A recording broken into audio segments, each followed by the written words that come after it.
खुदावन यस्सु की अंजील मुक़द्दस मत्ती के मुताबिक उसका 8वां बाब 5 से 11 आयत तक। उस वक्त जब यस्सु कफरनहूम में दाखिल हुआ तो एक सूबेदार उसके पास आया और उसकी मिन्नत करके कहा, ए खुदावन, मेरा गुलाम घर में फालिज से बीमार पड़ा है और नहायत तकलीफ़ में है। यस्सु ने उससे कहा, मैं आऊँगा और उसे अच्छा करूँगा। तो सूबेदार ने जवाब में कहा, ए खुदावन, मैं इस लायक नहीं कि तू मेरी छत के नीचे आए, बल्कि सिर्फ बात ही कह दे तो मेरा गुलाम अच्छा हो जाएगा, क्योंकि मैं भी आदमी हूँ जो दूसरों के इख्तियार में हूँ और सिपाही मेरे मातहत हैं।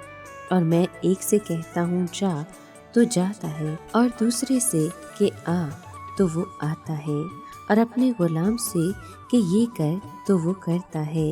यस्सु ने ये सुनकर ताज्जुब किया और उनसे जो उसके पीछे हो लिए थे कहा, मैं तुमसे सच कहता हूँ कि मैंने इतना बड़ा ईमान इसराइल में भी नहीं पाया।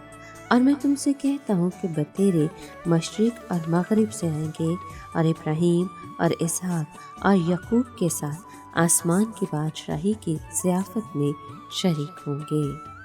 पाक कलाम के पढ़े और सुने जाने पर खुदावंद की बरकत हो, खुदा का शुक्र हो। अजीज़ दोस्तों, पहाड़ी बाज पेश करने के बाद यीशु मसीह शहर कफरनहूम आया। वहाँ यहूदियों के कुछ बुजुर्ग उनके पास आए जिन्हें एक गैर यहूदी ने भेजा था। ये आदमी रोमी था और फौजी अफसर था। इस फौजी अफसर का गुलाम बहुत बीमार था, यहाँ तक कि मरने वाला था। हालांकि ये अफसर गैर यहूदी था, लेकिन फिर भी उसने यीशु मसीह से मदद मांगी और उससे कहा कि मेरा नौकर घर में पड़ा है, उसे फालिज है और वो बड़ी तकलीफ में है।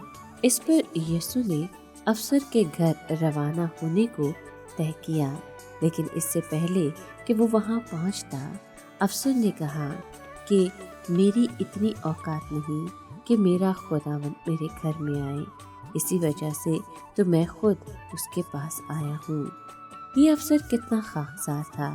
हालांकि वो दूसरों को हुक्म देने का आदी था, लेकिन फिर भी उसने बड़ी खाकसारी जाहिर की।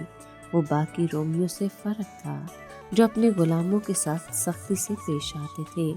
यकीनन ये अफसर जानता था कि यहूदी दूसरी कौमों के लोगों से मेल जोल नहीं रखते।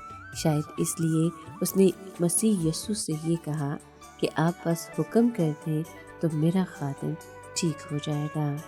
ये सुनकर मसीह यीशु बहुत हैरान हुए और उन्होंने अपने साथ खड़े लोगों से कहा, मैं तुमसे कहता हूँ कि मैंने इसराइल में भी किसी का इतना मजबूत ईमान नहीं देखा।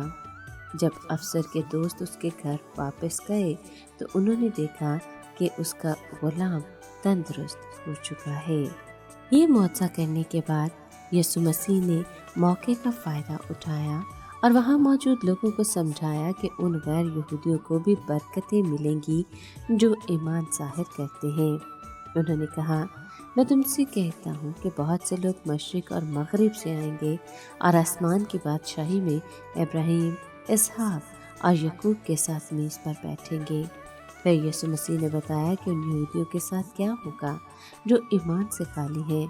उन्होंने कहा कि उन्हें बाहर तारीकी में फेंका जाएगा, जहां वो रोएंगे और दांत पीसेंगे।